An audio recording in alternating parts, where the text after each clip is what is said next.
અરે યાર શિટ, આ અમારી ગાડીને શું થઈ ગયું? અત્યારે ભલે હું હસતી હોઉં વિડીયોમાં, બટ મને ખબર નહોતી કે અમારી સાથે આજે આગળ જઈને આવું થવાનું છે. હલો એવરીવન, હું છું ઉર્વીને. હું અત્યારે ફરી રહી છું કાઠિયાવાડમાં, એટલે કે સૌરાષ્ટ્રમાં. તો સવારમાં અમે બધા તૈયાર થયા અને નીકળી ગયા હતા.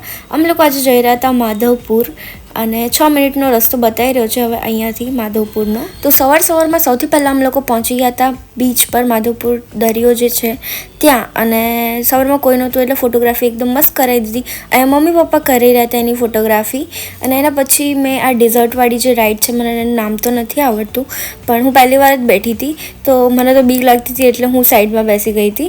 અને એના પછી અમને લોકોને ભૂખ લાગી ગઈ થોડીક, તો આ ક્રંચ એમને એવું ખાઈ લીધું થોડુંક. મમ્મીના ભૂંગળા બહુ ભાવે યલોવાળા, તો એને એ ખાધા.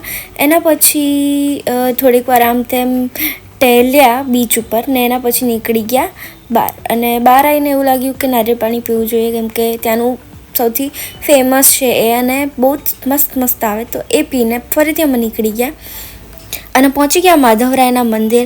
મસ્ત મજાના માધવરાયના દર્શન કરી લીધા, તમે પણ કરી લેજો.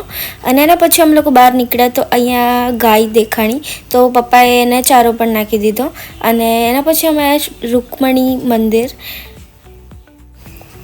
અંદર એને સૌથી પહેલાં એમના દર્શન કર્યા, અને એના પછી એમની જે હિસ્ટ્રી હતી એ વાંચી, એમની જે લગ્નવાળી હિસ્ટ્રી હતી. એના પછી અમે ચોરીમારિયા આવી ગયા, અને ત્યાં જ એ જ જગ્યા છે જ્યાં કૃષ્ણ અને રૂકમણીના લગ્ન થયા હતા.